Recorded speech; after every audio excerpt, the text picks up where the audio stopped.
Hola! Our menu for today is sinigang na ulo ng salmon. Nag-init ang mantika, nilagay ang bawang at sibuyas. Gamit ko pala ang aking electric multi-cooker na binili ko sa Shopee. Gusto ko talaga paglutuan ng aking pamilya kahit yung single pa ako. Enter the luya. Ayan, luto-luto, halo-halo.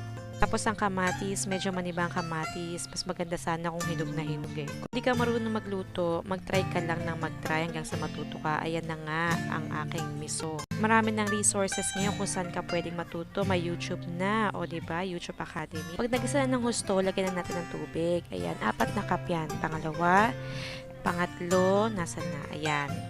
At pang-4. Yung dami ng tubig, depende yan sa preference mo. Maging decisive ka. Ayan, kumukulo na.